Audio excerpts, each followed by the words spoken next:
Hey there, it's Lacy J from Space Bear Media, the makers of Lost in My 40s. Did you know that you can go to spacebearmedia.com right now to access all our content, including our weekly video pre-shows where your hosts ponder ethical questions related to the week's episode and answer some fun questions just for, well, fun.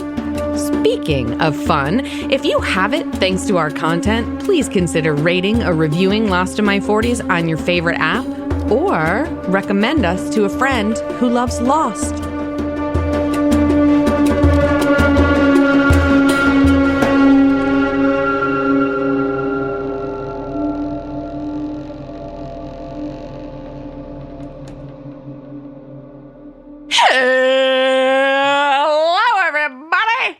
That was for you, Ben.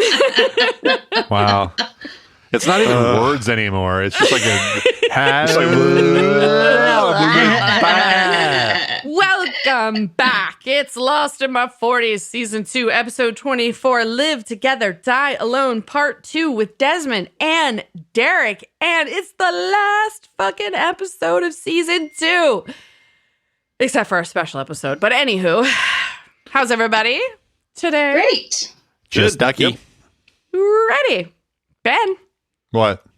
Could you update us on where our power rankings stand before we add to them for the last time this season? Yeah, I can. I actually, for some reason, can't find where I put those, so give me just a moment. We are, well, we're in the same place we've been for quite a while now. We've got Mr. Echo in first place with 134 points, Jack in second place with 104, and Hurley in third place with 95. The bottom of the barrel is Michael, negative 93 points, with Mr. Cooper with negative 62, and rounding out the bottom three is Charlie with negative 60. All right. Derek, lead us through the end of Season 2, please. So the episode opens with Charlie and Echo are walking through the jungle, and Charlie's trying to remember where the dynamite is, and they end up finding it under some leaves, just laying out in the jungle. Just chilling. Yep. Charlie tells Echo to be careful as he unwraps it, because you don't want to end up like Dr. Arts. Echo carefully brings it into the hatch and starts to place it by the computer room door, and Charlie tries to convince Echo not to do it, telling him, what if we hurt them or the computer? He then tries to get John to open the door by saying that they can work it out, and Echo is very upset as he's arming the dynamite. He then says Echo is going to blow up the door with dynamite from the Black Rock, and John looks at Desmond, who says, "It'll take an atom bomb, brother. And not to bother, he's sure it will hold." It didn't take an atom bomb to knock the fucking top of that hatch off, though. That's since true. we're in fantasy land. But I guess we're thinking the blast doors are more... The thing that I don't understand... door, but... The thing that I don't understand about all of this is if Charlie didn't want him to blow up the hatch, why the fuck did you tell him there was dynamite? Yeah. Right. Yeah. I know. Like, he takes them to the dynamite, and then he's like, maybe we shouldn't do this. Well, you had control over that, Charlie. Yeah. Yeah, this is where Charlie's sort of agitating and stirring the shit sort of backfires a little bit. Yeah. I figured when they're in the woods, he'd lift leaves and be a heroin statue instead. Yeah. No, that's wrong stash. Wrong stash. But instead, I think it feels like we're just here to have Charlie facilitate Mr. Echo's exit from the show. Ah, I see. Oh. Right. That's kind of what it feels like. So we go to flashback number 1, and Desmond is rubbing those two wires together again. While Inman is putting laundry detergent into a cup. When the countdown starts, it's 6 and it's going down to 1. And then the tone sounds and the blast doors come down. One of them is stopped by a metal cart that Desmond had placed there earlier. He crawls under it and goes into the kitchen where Inman takes the detergent mixture and is painting the map that Locke saw under the black light previously. Or maybe after. Right. Desmond asks... how does he know where he left off since it can't be seen under normal light? And he says because he does it slowly, and that Radzinski had a photographic memory, and it was his idea. Desmond says Radzinski figured out how to create a fake lockdown in this great invisible map, but Inman has never told him what bloody well happened to him. Does a photographic memory work if you're not looking at anything? Like, what's he supposed to recall other than a Right. blank wall? That doesn't Yeah. make sense. Yeah, I don't know. So Inman points to a brown stain on the ceiling, which I don't know why he didn't clean it, and says, "That's Radzinski." Ugh. And that he put a shotgun in his mouth while he was asleep, and he only had 108 minutes to bury the poor bastard. I Now, wouldn't have buried him. okay. I would have just dragged him out of the hatch and thrown him off somewhere, you know? or maybe just broken it up and, dug for a while and went and redid the, Yeah. press the button, go back, dig a bit more, have Very a poor service. time management. Yeah. And this guy's got a very all or nothing sort of attitude. Mm-hmm. So Desmond asks Inman to let him go out next time since he won't go crazy as well. Inman says, "So you want to go outside into the quarantine and hostels?" What? There's those hostels again. What? And Desmond replies he hadn't been outside in 2 years and wants to Wow. go. Yeah, see, I thought being locked down here for like 5 weeks was brutal. Like We're still COVID complaining about COVID, man. Yeah. 2 years. Yeah, I mean, being stuck inside for 2 years used to seem like this strange and unusual torture, but I'm like, I feel like I kind of have been locked inside Well, for 2 I years. mean, so. yes and no. But we could still go out in our yard. I mean, we're talking about like he's just in this hatch. I don't think I could stay in something where I couldn't go outside and feel the air and But it was smell the similar air. because if you went in public, there was technically poisoned air. There was Yeah, virus floating around. Yeah, True. you're right. Yeah. So he points out that he was in the army, and Inman says, "Her Majesty's army, right?" And asks, "Why did you leave?" And he said, "That's right. You got kicked out because you couldn't follow orders." It's like, why'd you leave that nice ladies' army? Yeah. Nice. Have a cup of tea with her. Desmond asks Inman why he left his army, and he replies, "Because men followed my orders." Oh, he's got a guilt complex. And then he starts joking, "Thank God he joined the Dharma Initiative, namaste, and good luck." Yeah, he's pretty sarcastic when Yeah. he says that. I reiterate my earlier warning: anyone that says namaste to you, don't trust them. Oh my God. So Desmond asks again to go out, but Inman tells him he must stay and push the button, and that's an order. Alrighty. So back in the present, Charlie's still beating on the blast door, telling John he's about to be detonated. He walks over to Echo, who's still working on the fuse, and says, "What if it's just some colossal joke, and that is just an old computer and a bunch of wires?" And Echo, like it's lock on him, and shoves him against the wall and takes off Charlie's belt. I thought he was going to spank him with it. I know. And he's like, know. "You little hobbit, you bad little No. hobbit, you." But instead, he throws it against the wall where the magnet is, and it sticks. Echo asks if that is a joke, and Charlie says he will see himself out and, grabs his belt off the wall. Echo asks Locke one last time to open the door and that he will forgive him. Okay. Yeah, John asks for what, and Echo, crosses himself and lights the fuse. Okay. Charlie tells him to wait, that they're in a very confined area, but then turns and runs, saying bollocks, as Echo takes cover. As Echo takes cover a little too close to Yeah. where the Yeah. blast is going to happen. Yeah, he like crouches down like 2 feet from the Right, fucking I mean, dynamite. Yeah. You're still going to get the concussion from it. Yeah. The dynamite goes off as Charlie is running from the fireball, and he gets out of the way in the nick of time, and it blows up through the hatch. So, a couple Well. things here. Oh One. boy. One, there wouldn't be a fireball unless it was igniting gas particles in Right. the air. Exactly. So there's one Yeah. thing. Like, there's just not going to be a fireball. Two, Charlie said it. We're in an enclosed space. Like, you're going to put a bunch of dynamite or even a stick of dynamite up against a metal door, and you're going to be that close to it. What happens when an explosive goes off is all the air around it heats and expands, which creates a pressure wave or a concussion, right? So all that's going to happen is it's going to go off. You're going to go fucking deaf. You're going to have overpressure hit your head. It's going to disorient the shit out of you. It may actually wound you in some way. You could burst your eardrums. All kinds of weird shit can happen when pressure waves hit you like that. So this was essentially like somebody going up to a door with a gun. Instead of shooting the door with a gun, they just shoot themselves in the foot. Well, plus the It door was- didn't it was budge, that- so it- all the blast is going to come back It's going to come right twice. back at you. Yeah. Exactly. Yeah. So it was just, I mean, it's just really, really, really, really stupid. And I would think that Echo, okay, obviously he's not an explosives expert, but something would tell me that him running around in Nigeria as a drug dealer, he's probably dealt with some ordnance before. And I don't know. This whole thing this is bad writing. Yeah, you're right.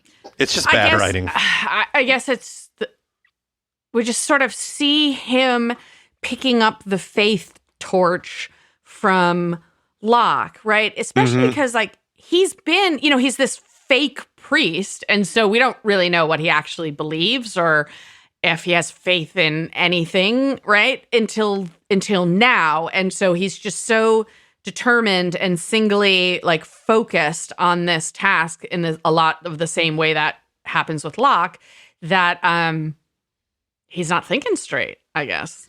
He's being a bit of a zealot here. Yeah, he's like, I just have to get in that hatch. I don't care how it happens. Yeah, he was adamant. Yeah. But yeah, I mean, of course, you're right about the technicalities, Benjamin. So after the fireball that shouldn't have existed blows up through the hatch, we get the lost title screen. So now we're on flashback number 2. The alarm is going off to push the button, and Desmond is calling out for Kelvin. He walks into the computer room, and there's 48 seconds left, and Desmond enters the numbers, and the timer resets. He hears Inman singing and sees an empty bottle of liquor. And so he opens a grate and crawls under the hatch and sees a drunk Inman lying down holding a key attached to a chain. Drinking is a common theme here. Next to him is an area with the lid up that says "Caution, System Termination." Uh-oh. Sounds serious. And Inman is saying he couldn't do it. He just couldn't do it while dangling the key. Desmond asks, "What is it?" And Inman says, "This is the only other way out, partner." And that it is a failsafe. He asks what is behind the wall and what was the incident. And Inman says electromagnetism, geologically unique. And that the incident was a leak, and every time they push the button, it discharges it before it gets too big. Interesting. Desmond asks, why make us push the button? Why not just find an automated way? But Inman interrupts him, asking if he had the courage to take his finger out of the dam and blow the whole thing up instead. Well, so at least we learned some things there. Yeah. So back in the present hatch, Desmond thinks that Locke's friends blew themselves up and goes to open the blast door, but Locke stops him, saying it's a trick. Desmond says they could be hurt and asks if your doctor is around. He then asks Locke if the reason he wants to not push the button is so he can look down the barrel of a gun to find out what he really believes in. Okay. Yeah. John said he believed and he thought it was his destiny to get into the hatch, but then a kid died because he was stupid enough to believe what Locke was talking about, and he died for nothing. Referring to Booth. Yep. Yeah. No big loss. No. No big loss on Lost. So John said that very same night he was beating on the hatch door, screaming at the heavens what he should do, and then a light came on and he thought it was a sign. He found out it wasn't. It was probably just Desmond going to the bathroom. And there's 32 minutes left on the timer. Locke is just he's just over it. All he's of done. It. He's done. Just nothing means anything anymore. Yep. So we go to the rock formation near the others' village, and Saeed is approaching cautiously and finds that it's abandoned. He searches the huts, finds nothing, and then he goes to another hatch door, opens it, but there's just a rock wall behind it. What? Dun, dun, dun. What? Fuck. Yeah. So back in the jungle, the mighty jungle, Jack, Kate, Sawyer, Hurley, and Michael are still making their way to the others when Kate notices something in a clearing. We got a pretty amazing continuity error here too. Oh my God. Yeah, while they're walking, you'll see Sawyer. He's walking, he's got the gun behind his back, and then they cut to the next scene, he's got the gun down in his hand, and they cut to the next scene, he's got the gun back behind his back again. So just behind his back? Cutting. Over his shoulder. Like over his shoulder. Yeah. So as they get closer, it is a massive pile of canisters next to a tube just sticking out of the ground. What? Yes. The fuck? What a dick punch for the guys who were in the Pearl, spending all that time writing in all of those journals. I saw that. I was like, are you kidding me? That's the headquarters, the middle of a field? Yeah. So they're the canisters from the Pearl Station. I put Pearl Station filled with the notebooks that were, filled out by the observers. Sawyer picks up a loose piece of paper out of that huge pile, and it just happens to be Locke's map that he put into the tube while in the station. So now we know for sure that it came from the Pearl. Yep. Yeah. And I know that Kate was reading through some of them. It was just like mundane, ping pong table was moved, things like that. I took a shower. I took 3 shits. Like they literally were writing down every move that the people in the Swan were making. Yeah. This Which, woman, that means they took a shit every them. hour. She eats too much fiber. And it wasn't it wasn't just in the Swan, right? Like theoretically, they had been monitoring multiple stations. So yes, because they had the monitors, all those monitors. Yes. Right. So they might have been doing. You might have had people in there doing, writing down logs for. Many people did they watch Jerk Off? That's what I want to know. Being stuck down there for 3 years, I'll be doing a shitload all of that. They watched all of them jerk off multiple times a day, assuming that the cameras were put in reasonable places. Right. Yeah. Well, especially when they're alone, you think, they didn't know that they were being watched, right? Right. That's the thing. Yeah. Like if they were by themselves, they'd be jerking off in every room. Oh yeah, man. They'd be getting up. Within a couple of weeks, they'd be getting up to some pretty weird shit, I'm guessing. Yeah. All right, so Sawyer sees the black smoke in the distance, but it's miles from where they are. It's probably 5 kilometers inland, I'm guessing. Yeah. So Jack pulls out his gun and confronts Michael, asking him why aren't they going to the beach and that they are nowhere near the beach. Michael confesses again that he was leading them into a trap because he had to. Fucking asshole. Carl! It's my son! Yeah, it's my son. Don't you understand? I have to kill my son. He's my son. Oh, my God. So then they start hearing noises and whispering, and I do hear one says Elizabeth. Ooh. The beginning says Elizabeth. Mm-hmm. And so as they're looking around, Sawyer's hit by a dart in the neck and falls to the ground convulsing. Kate runs over. Yeah, they look like they're being electrocuted or something. That's what it's more like. Something that would just knock them out. Yeah. So Kate runs over, tries to help Sawyer, but then Jack tells them to run. This foe is beyond any of you. But Michael and Hurley, they don't listen. They just stand there. But Jack and Kate do. She's hit by a dart and falls down. Jack just starts firing wildly into the jungle. Then he goes over, picks up Kate, he's hit with a dart, and he takes a few steps before he fights it falls. Yeah, he does. I was almost skills. I was almost expecting them to like hit him with 2, just because for some reason his constitution. But no, he didn't go to Dr. He takes like Bronze. 3 or 4 steps and goes down. He's Dr. Silver now. Dr. Silver. That's right. Silver. We'll find out at the end of this episode if that holds true. So then he's the Silver Surgeon. Let's not get it twisted. Yeah. Oh, that's great. Yeah. Oh, nice. Yeah. Hey, I like it. So after the Silver Surgeon falls to the ground, you can see from his perspective, the others arrive to pick up their bodies. So we're back to the hatch. There's 21 minutes left, and Desmond asks Locke to tell him about the Pearl Station. And Locke says it is a psychological station where 2 men sat in front of TV monitors and filled notebooks with their observations of the other hatches, and then put the notebooks into a pneumatic tube to send them back to the headquarters, which was a tube in the middle of a field. And let's face it, the people in the Pearl, they were whacking off too. I mean, yeah. And Why are these they're pages stuck evaluate them together? as an experiment. Desmond asks, well, what if he got it backwards? And the experiment was on the two men in the Pearl station and not the hatch pushing the button.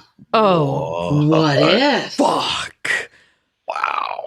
I think what if might be like it, if considering the canisters were laying in considering a this, field. yeah. Exactly. He asks if there was a computer in the Pearl, and Locke says yes, but all it did was print up a lot of numbers. Desmond asks for the printout, and which has the word accepted on it multiple times. So I think it's Locke like a says set something. of numbers and then accepted and over and over and over, like every time a set of Locke numbers. says, well, here's your reading material for the next 17 minutes or something like that. Right, because that's what's on the timer. Yep. Yeah. So we go to flashback number 3, and Desmond has just finished shaving when Inman tells him that he's been shaving every day for the past 3 years and to live a little. I guess grow a beard. I don't know. So he starts putting on his yellow suit and tells Desmond goodbye a couple of times. And Desmond says goodbye. And he goes, I'll see you in a couple of hours. Yeah, it obviously felt more like a goodbye than I'll see you soon. Now they're like, Right. probably normally would say bye, see you in a couple of hours, but goodbye. Catch you later. Yeah, I think so that had him already suspicious right before he notices what you're about to tell us about. Yep. So he notices a tear in the leg of the suit, but doesn't say anything. And so Inman goes out of the hatch, and Desmond follows him wearing, some kind of bandana for his mask. And he sees Inman take the mask off while outside. What? So for 3 years by now, I think. He's been, wow. So Desmond takes his off and inhales the air, like pretty deeply for air that you think might be bad, but Well, I guess he's convinced once he saw Kelvin maskless. Yep. So he follows him to a rocky shore, which looked pretty cool wherever he was running to. Yeah, it looked like it was gorgeous. Yeah, it looked like it had flowed and then just like solidified right there. Oh, definitely. That's probably exactly what happened. Yeah, no, I know. Volcano, But a lot of times when you see like volcanic formations like that, they've been worn away by the sea. But that looked like it had been just sort of there. Yeah, maybe really dusted off by the wind. But yeah, it was really when cool I was in Costa Rica and went to see Arenal. You guys went to that volcano, right? When you were there, we were supposed to go to it, but we ended up having a bit of a mishap when we were in Monteverde, and then the rest of our we've vacation talked about got this changed. on the podcast before. Yeah. But never got the zip line either. No. I went to Arenal. I stayed in this really cool place. It was like an old cattle ranch, like cattle farm, and it had just tiny little separate bungalows all around, and then you could see the volcano, and at night it's a red flow. You don't see red during the day. I don't know if people know that, but you only can see that at night. And but this is it's a pyroclastic flow, and it would erupt about every 15 minutes or something like that. It was fucking amazing. So I took a tour over to the island, Jesus, to the volcano. We hiked through the jungle and then hiked up one of the old flows, just like that. And that's exactly what it looked like, is like it just comes down and then hardens. And so you're standing on, what is very obviously a flow. It was really interesting because I'm standing on it and watching it, explode on about, 25 degrees around from where I am, and the ground would shake every time. And oh God, it was just incredible. But it only did that on heavy flow days, right? Oh my God.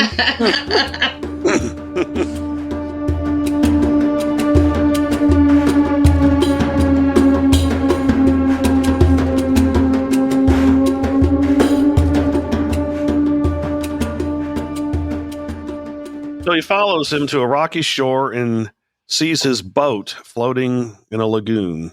That's my boat. Yeah. But remember, Lieutenant Edmund, that's my boat. So Kelvin pulls a lock and pops out behind him saying, "Gosh, I didn't think you had the stones to follow me." Well, you trapped me in a fucking hatch for 3 goddamn years. Yeah. So Desmond asks what he was doing with his boat, and Inman says he was fixing it, and he was about a week away from leaving because it was wrecked pretty good. I think he was going to leave without him, but Yeah. Oh, definitely. Yeah. It's just a week away. Yeah. He says as much later. He's like, because I found you, and I could go away, and you could save the world. Like I could. Yeah, I think he calls him a sucker. But we'll he asked Desmond if he wants to come with him, but Desmond asks about the button. He says, "Screw the button," and who knows if it's even real. Desmond asks, "Why did he lie?" And Kelvin says he needed a sucker to save the world when he was gone. Yeah. So then Desmond goes crazy and says he stole his life, and they start to fight, and he ends up knocking Inman down, cracking his skull, and realized he killed him because there's a lot of blood and he ain't moving anymore. Man, some of these like extras or whatever, or these minor characters, they die real quickly. Like, I know. You know, some of these other characters are like thrown off cliffs and thrown against trees and chased down by boars. This guy bumps his head and he's dead.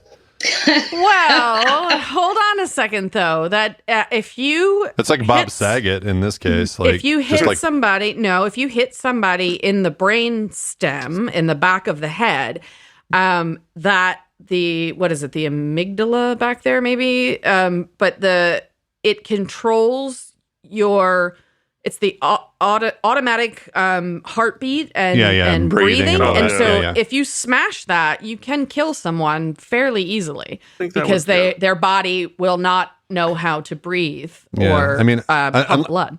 Unless there were a relatively sharp rock protruding from behind where his head hit, I'd just have difficult time. The body is actually fairly resilient. Like it's really that's a flat surface because those rocks had no sharp points. Yeah, you're right. It was a flat surface, and yes, there would have to be some sort of protrusion, or like if you took a hammer to the back of somebody's head in that spot. But of course there are still some loose ends, but it is possible and actually quite easy to kill someone that way. It was actually one of Art's bones sitting there that stabbed him in the back of the head. Oh, God.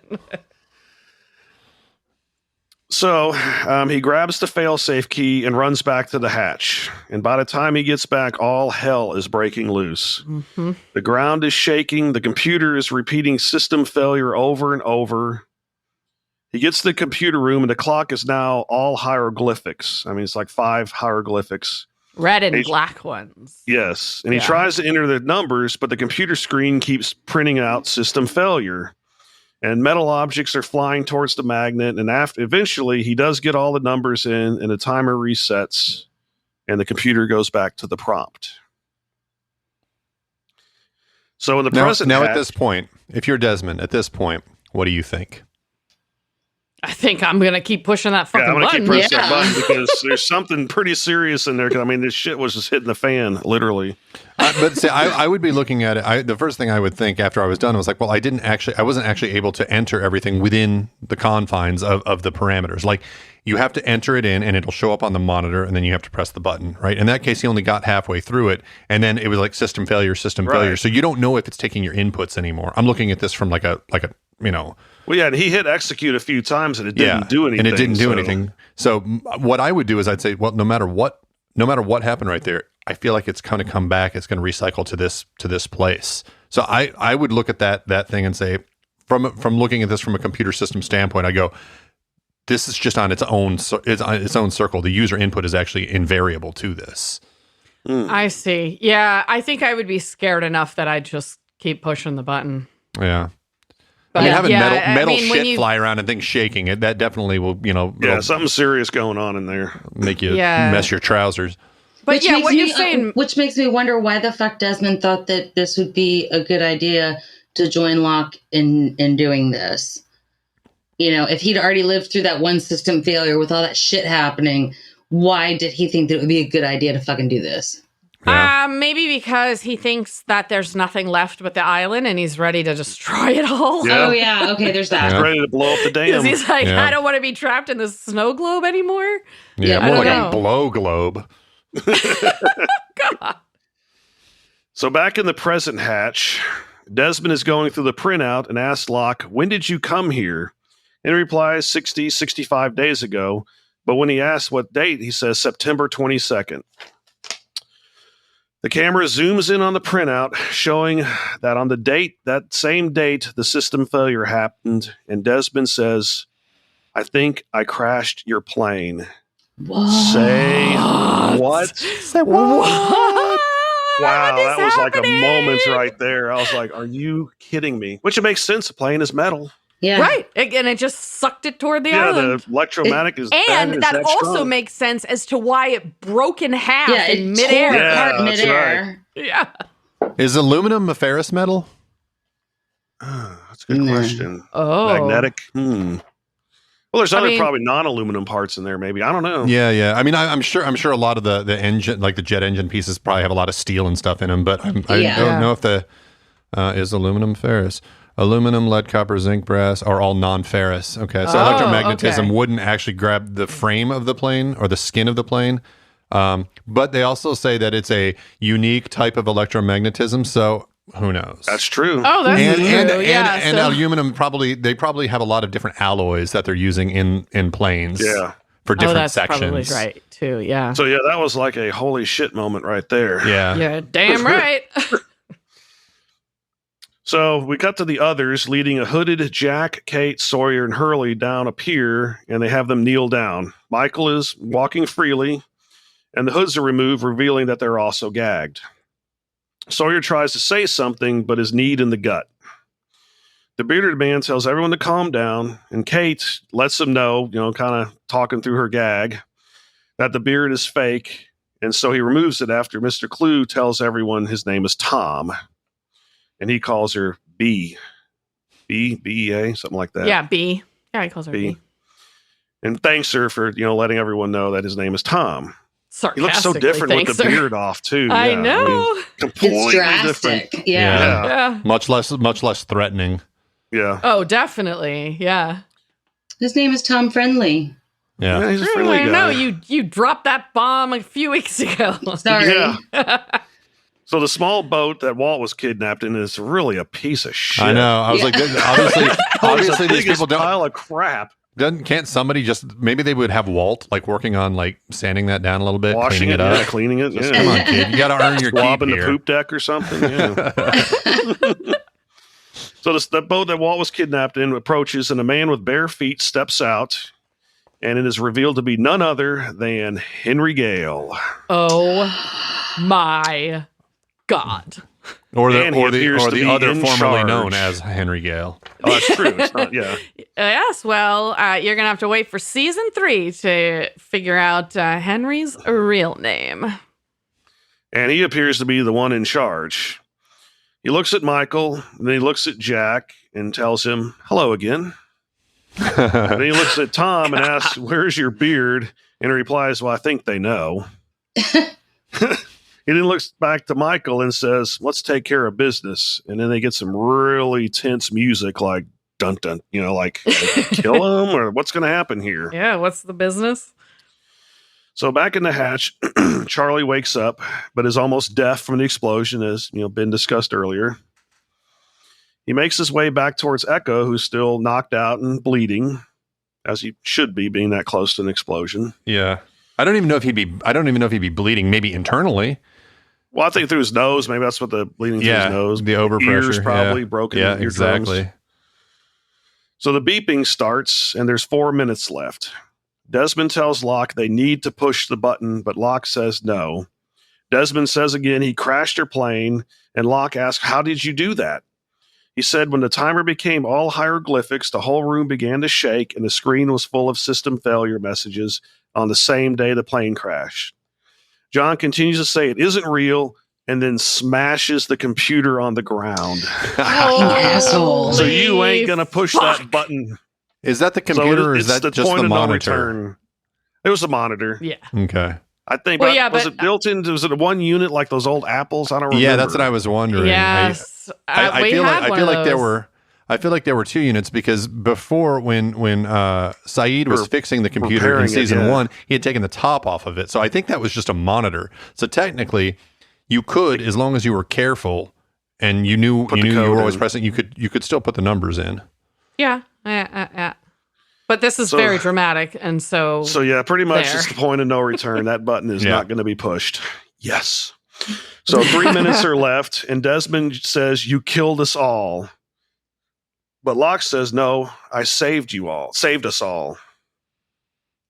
Desmond uses the wires again to short-circuit the black's door and runs into the kitchen. He starts throwing all the books on the floor from the shelf, and Charlie asks him for help, and he says, I'm trying, brother. Kind of different help. And he finds the Charles Dickens book. Yeah, so he's like, all right, I guess we're all going to die. Time to read. As well Yeah, crack it open. Yep. Never better time for some Dickens. So we go to flashback number 4, and Desmond is sitting in the hatch holding a gun. He finishes off a liquor bottle and then opens the Charles Dickens book. As he does, a letter falls out with his name on it, and it reads... So he was like about to kill himself. Yeah. He had this. That was like this pre-suicide, scene. I'm going to read this book, and then I'm going to get drunk as fuck, and then I'm going to eat this gun. Yeah. Must be a short book. Yeah, that's true. Or is he a speed reader or something? He's like, done. So the letter says, Dearest Des, I am writing this letter to you as you leave for prison, and I've hidden it in the one place you would turn in a moment of great desperation. I know you go away with the weight of what happened on your shoulders, and I know the only person who can ever take it off is you. Please don't give up, Des, because all we really need to survive is one person who truly loves us, and you have her. I will wait for you. I will wait for you always. I love you, Pin. Whoa. Yeah, that was a sad moment. He's like, just oh realized, shit, I'm going to kill myself. I don't need to. But it's just, he just realized, oh my God, had I ever opened up this book, I would have known that holy shit.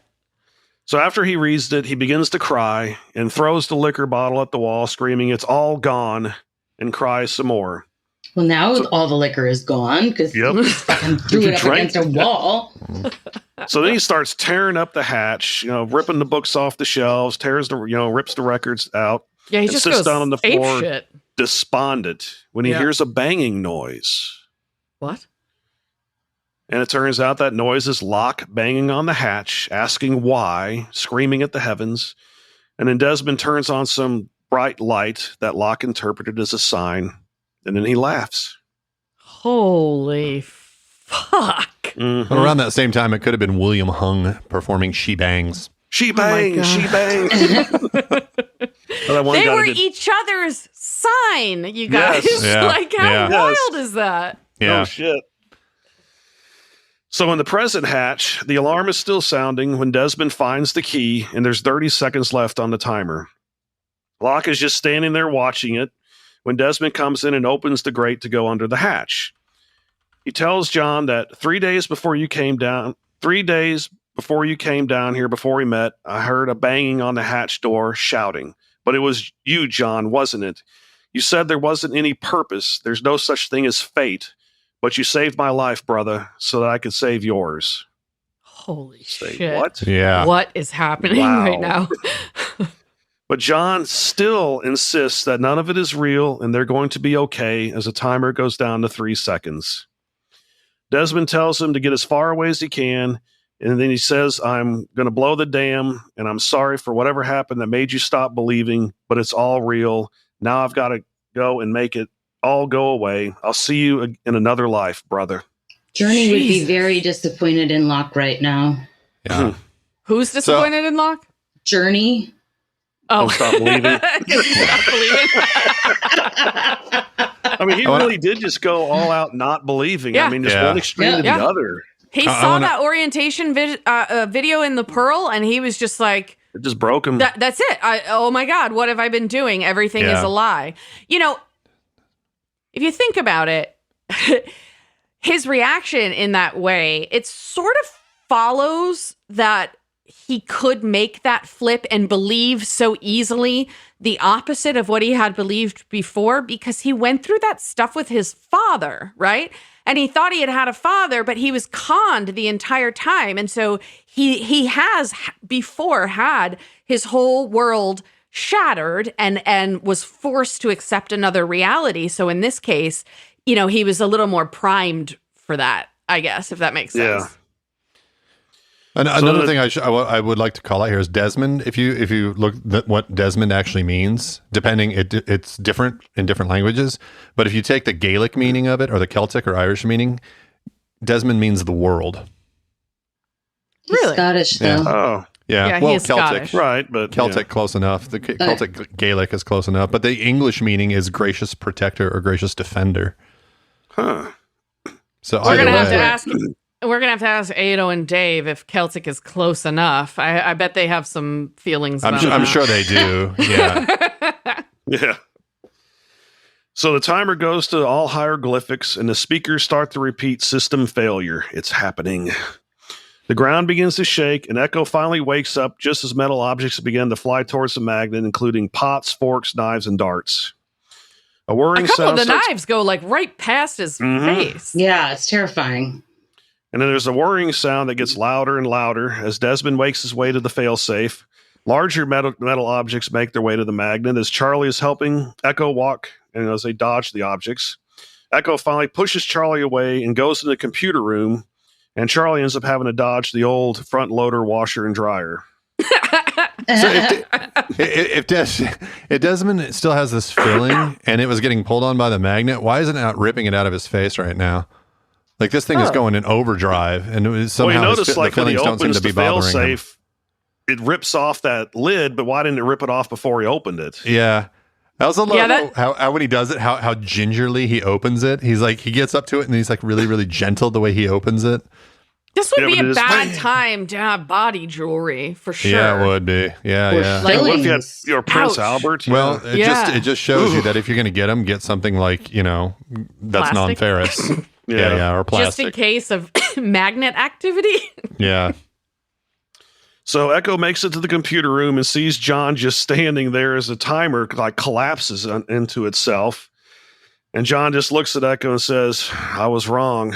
Oh, God. All this shit flying through the room. An understatement there, John. Yeah, another flip-flop, a real quick one there. That moment, but guys, like the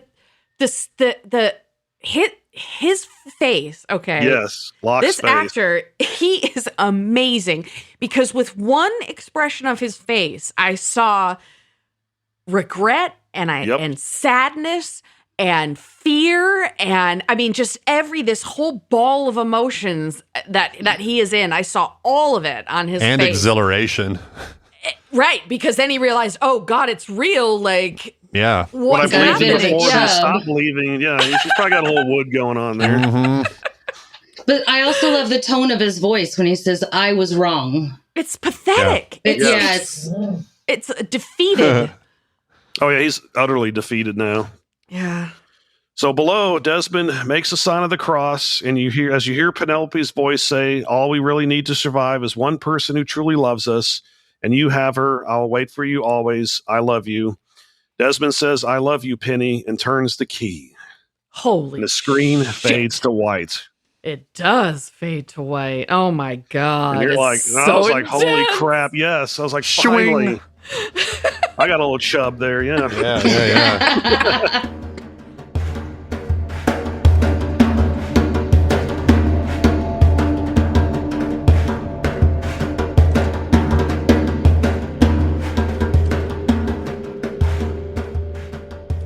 So outside on the pier, the ground starts to shake and the sky turns purple and incredibly white.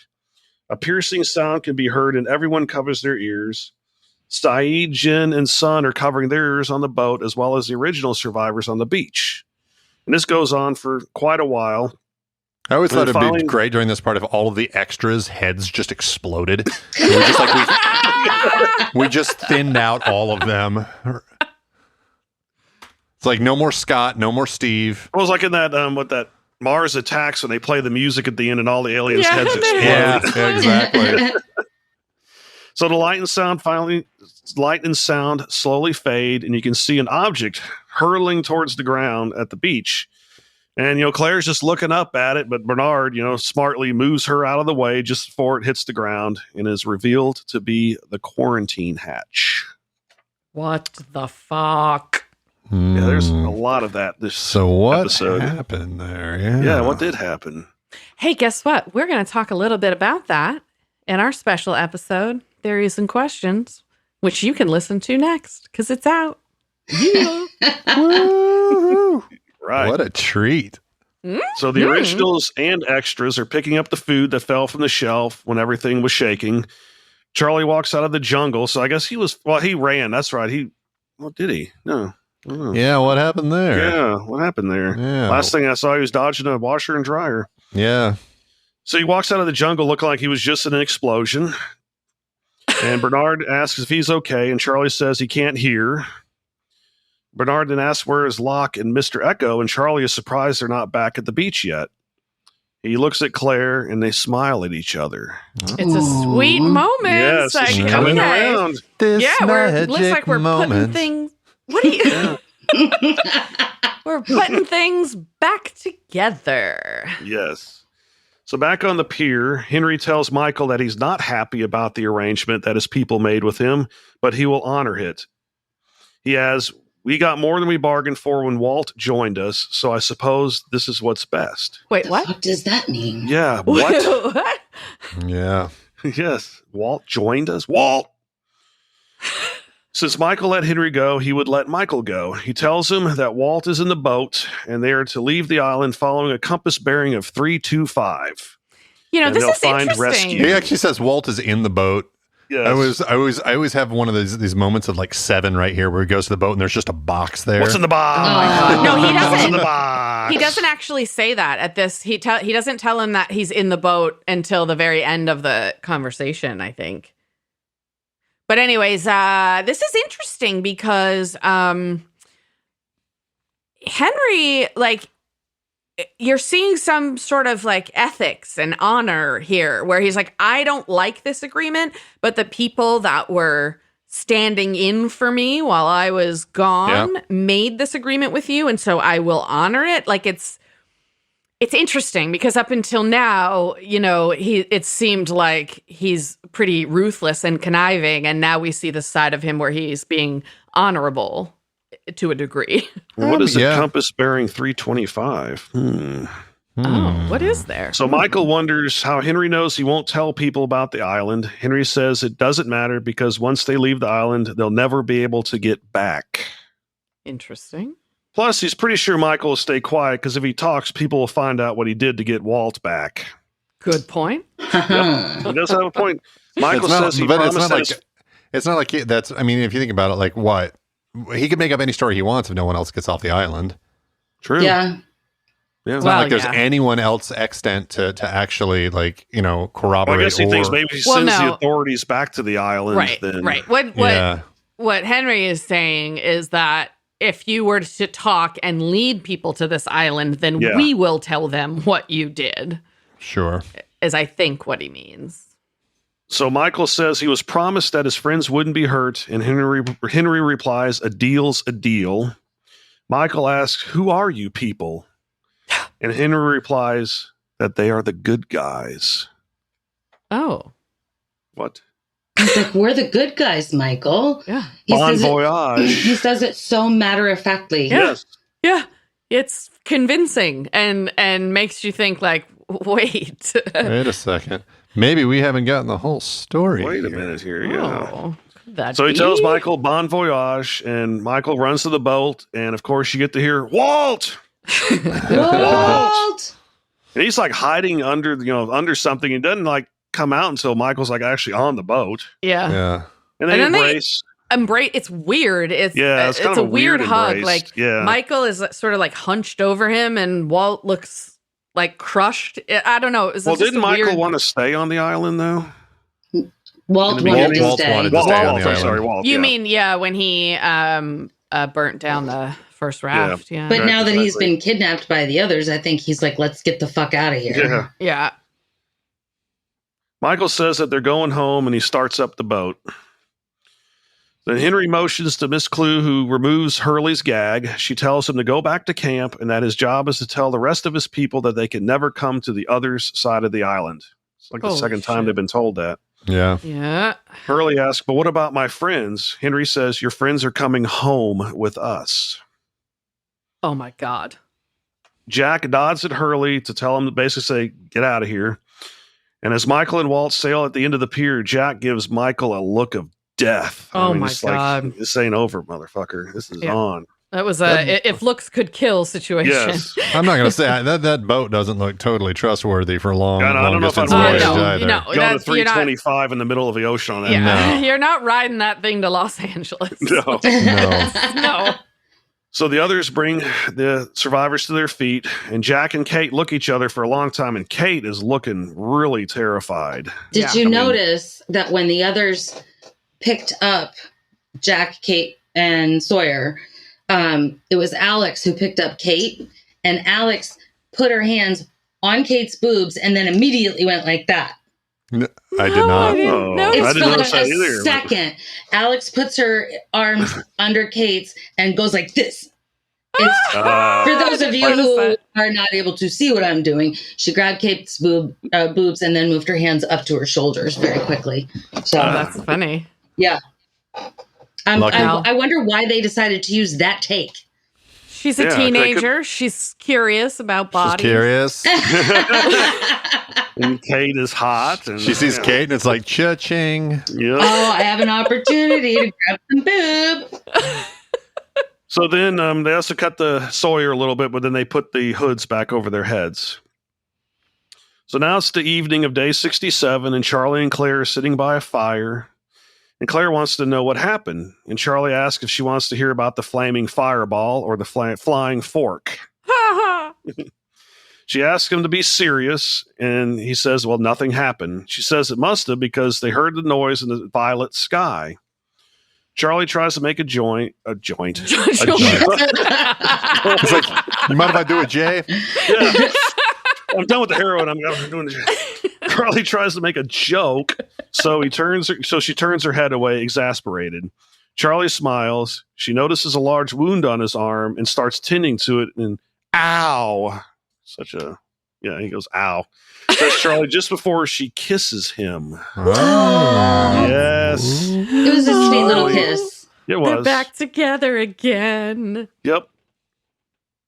So the scene suddenly switches to a landscape of like snowy peaks and blizzard conditions. Okay, Derek, what were you thinking right when that happened? Because I thought the Charlie Claire kiss was probably the end, like it's going to cut but no, now we're in the freaking somewhere where it's snowy, like where polar bears are. Oh. Maybe. So the camera pulls back and reveals that it's a shot through a window, and we see the inside of a very small shelter filled with equipment and laundry hanging from lines.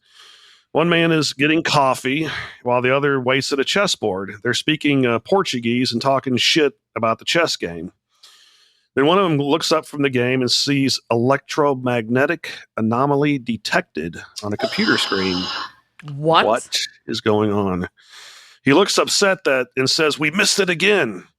The other man jumps up, knocking the chess pieces all over the place, and says, no, they didn't. An alarm starts sounding. And the first man says, it's not a false alarm. The other man tells him to shut up and call, so he picks up a phone and does. So we go to a dark bedroom where a phone rings on a nightstand, and Penny sits up in her bed and answers the phone. Miss Widmore. The man from the chess game asks, yes, Penny replies, it's us. I think we found it.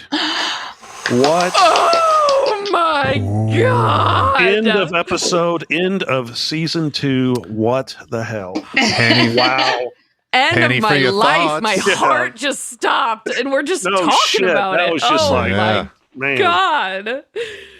Whew. So we all assume they mean the island, right? They found the island? Yes. Holy shit. All right. Wow. I'm so excited. I don't even know what to do. Glad I don't have to wait 9 months like people used to they should have named this episode Penny for your thoughts. All right. Last fun facts of season 2. We're going back to our literary roots. We're going to talk about Our Mutual Friend by Charles Dickens. The last book Desmond ever wanted to read before dying. Our Mutual Friend was written by Charles Dickens over 2 years, 1864 to 1865.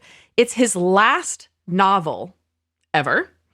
Most reviewers in the 1860s did not really they didn't like this novel. And they thought, many said that the plot was way too complex and that it was poorly laid out.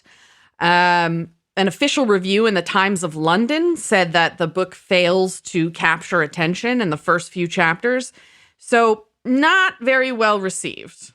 So here is a quick summary, like a third of the time of the Epic of Gilgamesh. On our... Oh, so it's still going to be 15 minutes. Yeah. All right. So one night, an ornery riverman whose name is Mr. Hexman and his daughter Lizzie find a body floating in a river. Turns out the body is that of a man named John Harmon. He is a young man who was traveling from where he lived back to England to claim his father's inheritance. His father had just recently died, and now he's dead. Part of the will had said for Mr. Harmon to inherit this fortune, he had to marry the woman who, I guess, he was already involved with her, but his father wanted him to marry her. Her name is Bella Wilfer. But now he's dead, so Bella gets nothing, and John gets nothing, and the estate passes to Mr. and Mrs. Boffin, who were a pair of, old servants in this family's home. Boffin, as in, the Bagginses and Boffins? Yeah, Boffins. All right. Yeah. So these Boffins decide that they're going to take Bella in as if she were a daughter, because now she has nothing. And so she lives with them in the family estate. Okay. So meanwhile, there are two other men named Bradley Headstone and Eugene Rayburn. Headstone. Yeah, Headstone. And Eugene Rayburn. These men are both competing for the attention of Lizzie Hexam, the girl who found the body with her father. As the plot unfolds, Bradley's hatred for Eugene just keeps getting deeper and deeper until he attempts to murder him. The murder is unsuccessful, and it only brings Eugene and Lizzie closer together as she nurses him back to health. About halfway through the book, we learn that John Harmon isn't dead after all, and instead, he's been posing as Mr. Boffin's secretary, Mr. Rokesmith. And he did this in order to judge what Bella would have done or would do to try to get her hands on the money, because he wanted to see if she would not try to get it, which would make her actually worthy of having it. Does that make sense? This whole book, to me, it doesn't feel like Dickens. It feels very Shakespearean. Yeah, it does. So I lost my place. Hang on. Okay, right. So eventually, Bella proves herself to him by sacrificing her position with the Boffins in an attempt to defend Mr. Rokesmith, who they were having issues with. See, I'm skipping some of the details so you don't have to suffer through it. Anyways, so Harmon thinks that that's proof of her value. He comes clean, says he's alive, marries her, and they reclaim not only his identity, but also his fortune. It's a very happy ending of a book. By the end, all the bad guys have been punished and all the good guys have been rewarded. I'm just going to say that the first few chapters that you have recapped here did not capture my attention. Yeah. You're with the 1860 I guess reviewers. I am too. So that's essentially the end of the book. And what I'm wondering is, does that sound like a good book to read before you die? Everybody gets a happy ending. Yeah, I mean, I guess. That's true. I feel like I guess it depends on the circumstances in which you die. Like if we're thinking about Desmond when he's sitting there with the gun, then he's going to read like a happy ending of a book and be like, now I'm supposed to kill myself. Well, yeah. I mean, at the same time, like the idea of the last book you're reading being a book of perfect absolution as well, like where all the good rises up, all the bad falls down. Like I could see it. Yeah. All right. Shall we do our final best and worst moments of season 2? Derek. Sure. What you got? There were a lot of good moments in this episode. Yeah. I have 3. But my favorite was I just finally got when Desmond turns the key. Oh, all right. I liked that. Yeah. Just to see finally what happened, but we don't know what happened really. Yeah. Except the sky turned purple. Worst moment was Michael getting to leave. What he had to do to leave, kill 2 people, send 4 people into a trap just to get his son back. Yeah. Yeah. Ben, how about you? My favorite was when Desmond is telling Locke, basically, you saved my life so that I could save yours. That whole sort of like how they were each other's sign and all that. I thought that whole thing was really, really cool. Yeah, I liked that a lot. And it kind of shows that like there's some sort of window here or some sort of mirror here that we're, there's reflections of one person or being on another person's life. So it definitely is suggestive of some deeper spiritual or idiosyncratic shit going on. Sure. And that was the big moment in this episode. But in the last, there were all those little ones the that everybody ones. was reflecting each other. Yeah. Yeah. And then the worst moment was just the idiocy of Echo trying to blow up a steel blast door with a piece of dynamite.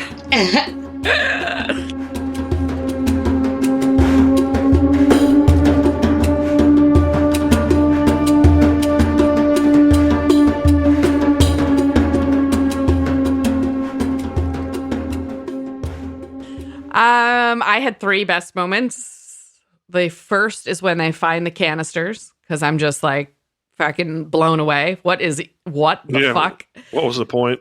Yeah. And then the last 2 are actually quotes. The first being, I think I crashed your plane. Oh my God. And so the last one is, again, this Saeed's words at the end of the last episode made it. And again, the last words of this episode and the last words of this season, it's us. I think we found it. Oh my God. Like, just mind blowing. My worst moment is also a quote, and it is, I was wrong. It just gutted me. Understatement of the year. Yeah. Just that whole moment was like, my God, Locke. Christy, how about you? So, my 2 best moments were Claire kissing Charlie at the end. I thought that was very sweet. And then Penny getting that phone call. That whole last scene is just like, what? Penny's coming to get you, Desmond. Oh my God. My worst moments are when Desmond realized that he's the reason why that plane crashed. And then I'm with you, Lacy. I was wrong. Yes, tough moment. Poor Locke. Why don't you keep going, Christy? Give us your characters. My top 3 are Echo, Desmond, and Penny. Echo knew that button had to be pushed, and he might not have been smart about the way he tried to get in there, but he was doing anything he could to try to make that happen. And then Desmond and Penny, like, duh. My bottom 3. He could have just prayed a little harder, maybe. Bottom 3, Michael, Henry, and Locke. All of this is really Locke's fault, with the button thing. So, and then I'm going to fuck Desmond and Penny together. And then I'm going to kill Henry. All right. Ben, how about you? Favorite character was Desmond. And then I had just Jack in second place. I'm not actually even sure why, now that I think about it, but then I had Penny in third. Because he's the silver surgeon. Because he's the silver surgeon, of course. I've only got one worse character because everyone else pales in comparison, obviously, Michael. I'm actually going to fuck Claire, but only because she's starting to show interest in Charlie, and that makes me jealous. So, Oh my god! And I'm going to kill Michael. Actually, you know what? Screw that. I'm not going to kill Michael. I'm going to kill Walt because I want to deny Michael his prize.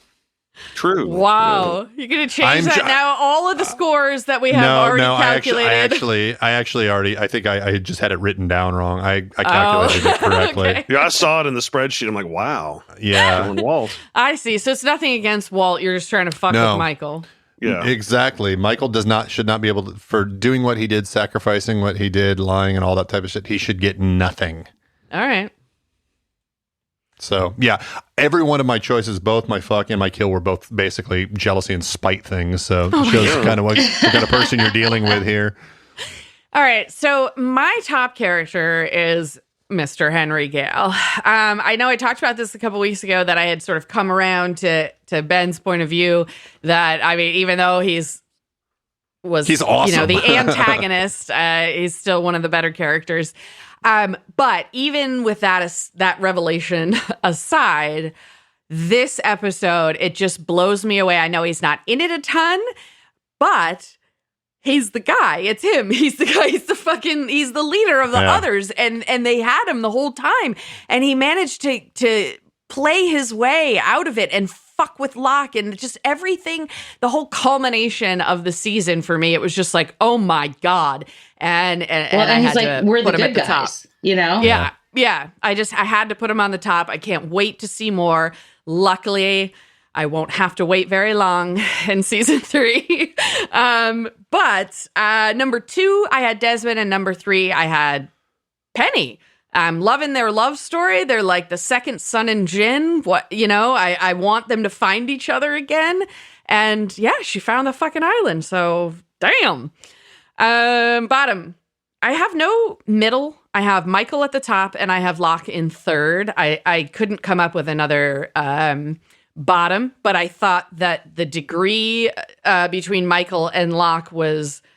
The degree of their awfulness was so vast that I just was going to leave 2 open. Yeah. Oh, yeah. So I'm going to have one last threesome of the season. And this time it's going to be Henry and Desmond. I'm very excited about this one. And I am going to kill... I am going to kill Michael.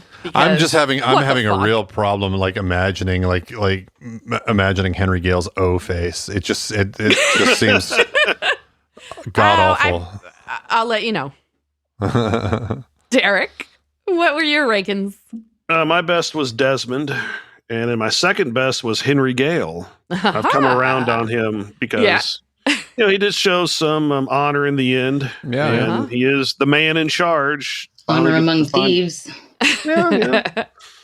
But he's the head cheese, and then Charlie I have his third best because he is coming around with Claire, and and then worst I had was Locke, just because he fucked the whole island up. Really? You have him as your your my worst? Yes. Wow. Okay. You're real mad at Locke. Going back and forth, he disappointed me so bad. Yeah. And then second is Michael. I'm gonna fuck Penelope. Did you not have a third bottom? No, I didn't. Okay, gotcha. Yeah, I think she's hot, regardless of what Ben says. She is hot. Ben's great. And I'm actually gonna kill Locke this episode. Wow, disappointed in him. He really fucking pissed you off. Yeah, he did. All right, Benjamin, could you please announce the big winners and losers of season 2? Well, I mean, I think our listeners are the winners, don't you? Oh my God.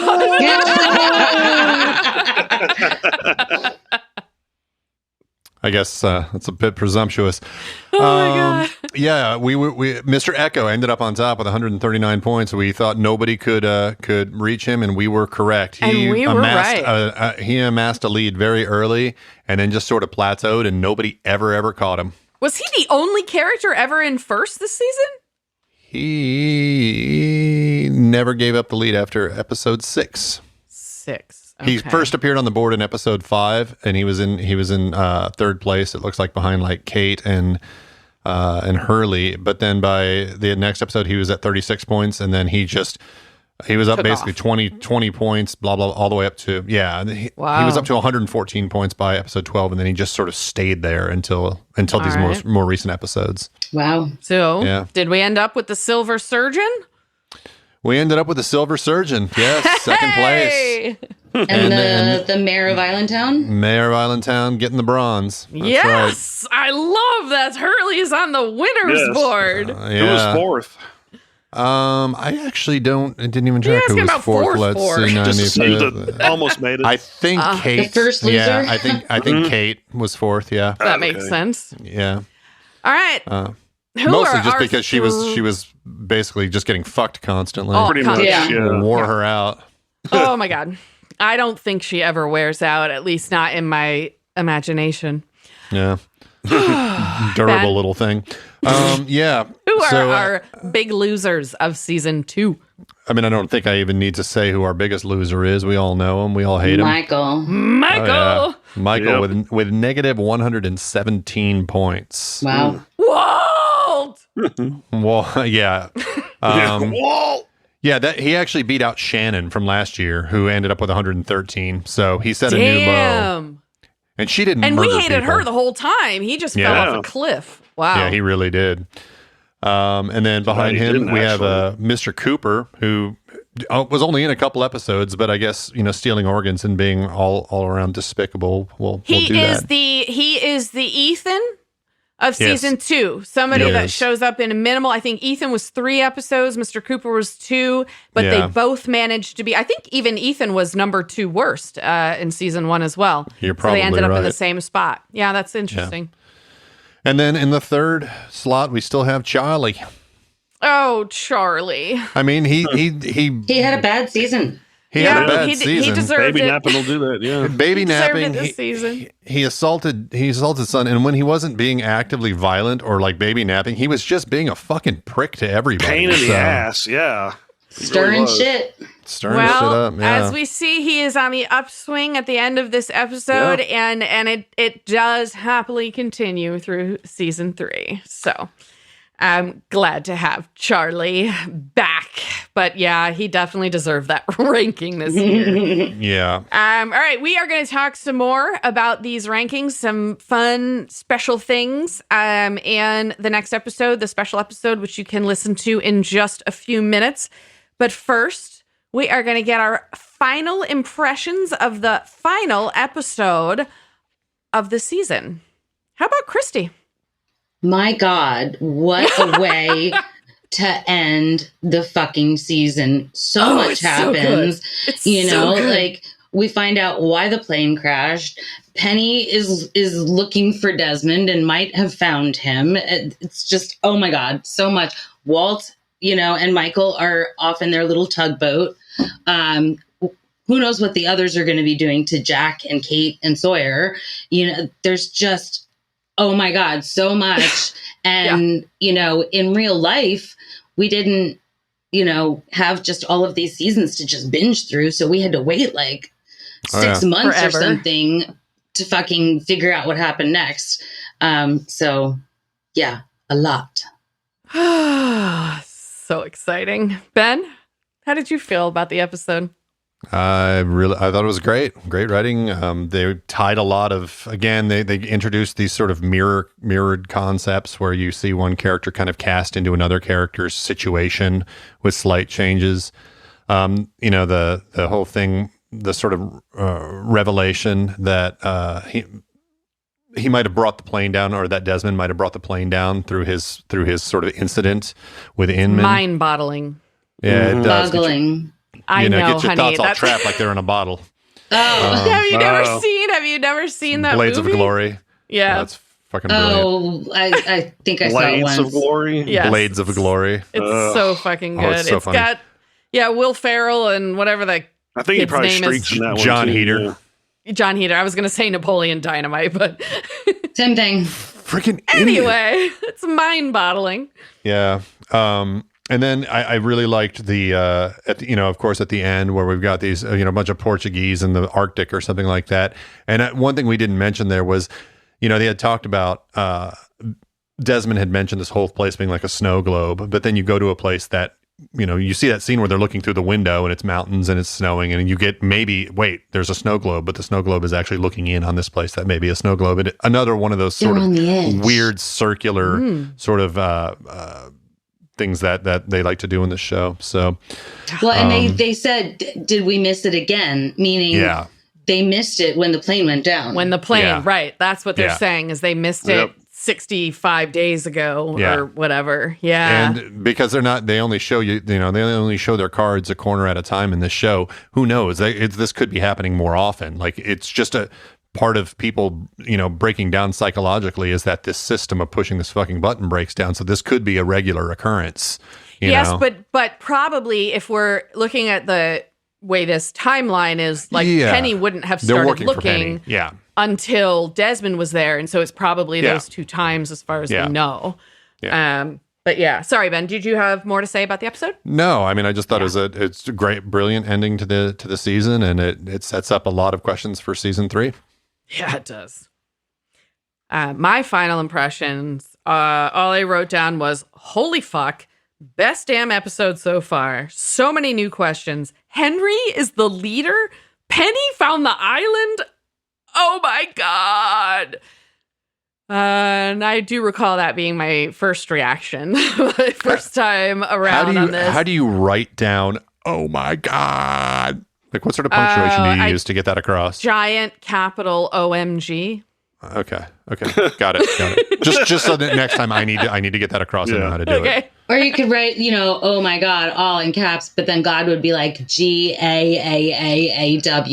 WWWD, yeah. Oh my. Oh, it's my God. I see I see that every time I say that, I think it's Gowd. I'm like, oh my God. But that would have a U in it. All right. Yeah. Back to God has a U in it. It has an I in it. It has a we in it. Oh, Jesus. It has everything in it. Yeah, come on. Hang on, I just need a second from that. Okay. Yeah, really. Oh. Like I said more than once, the first 5 minutes of season 2, some of my favorite moments from this entire show. But these last 2 minutes of season 2, they're pretty fucking up there as well, because now, I mean, it just throws so much more into this, because it's like, now not only do we have these people trying to get off the island, but we've got somebody looking for the island, and it's just like, holy shit. Yeah. So excited for season 3, much like season 2 began. Season 3 begins with another big sort of reveal, and dying to see what Derek thinks. But as far as this season, I just absolutely fucking loved this episode. And I'm at this point, I was hooked early in this show, but at this point I was like, holy fuck, this is my favorite show. And clearly it has lasted decades. All right, Derek, why don't you tell us what are your final impressions for this episode? We're going to save your season-long and series-long questions for the special episode. But what did you think about the way the show ended? Man, I thought this was a great episode, because a lot of shit gets answered. Like, really? The plane got crashed because... Actually, it was 2 questions in one, because I always wondered what happens if you don't push the button. Right. Well, this magnet starts going crazy and it pulls the plane out of the sky. So we also see, Penelope is looking for the island and looks like she found it, at least at the very end of the season. And we do get to see what happens when the button isn't pushed and the failsafe key is turned. And Michael is reunited with Walt. And they're leaving the island. They're leaving the island again. Uh-huh. And the others are taking the hostages somewhere, but we don't know where. And we also don't know what happened to Desmond, Locke, or Echo. Yeah. And so my biggest question, I got 2 of them, is what happened when Desmond turned the key? And what do the others want with Jack, Kate, and Sawyer? Interesting. Well, one of those we are going to explore a little bit in the next episode, having to do with a couple theories of what actually happened when the key was turned, or one in particular. And yeah, the rest of that's going to take a little while. So that's it, folks. That is the end of season 2 of Lost and Lost in My 40s. However, you've still got the special episode to download and listen to, but just in case you're lame and don't do that, let me run through the end of season announcements. I would like to extend a very special thank you to Ado and Dave and Caleb for joining us this season. Message us at spacebearmedia.com/contact to let us know if you would like to see other special guests in seasons to come. We will be back just after Christmas on Wednesday, December 28th with 3 new episodes from season 3. It'll be our season 2 recap. And the first 2 episodes, A Tale of Two Cities, more Dickens, and The Glass Ballerina. We get another full new cast with some of their own flashbacks, including Henry Gale, whose real name is revealed. Plus, finally, it's Nikki and Paolo coming in season 3. Man, I gotta wait till episode 14 for that. So long. I'm gonna sit that episode out. So there's that bad, huh? Just you wait. All right, guys. Don't miss the pre-show on Space Bear Media's YouTube channel on Tuesday, December 27th. We'll see you back on the 28th with our 3 episodes. Have a happy holiday season, and we'll see you in 10 weeks, unless you download the special episode, and then we'll see you in 30 seconds. Bye. It'd be a lot cooler if you did that. Bye. Bye.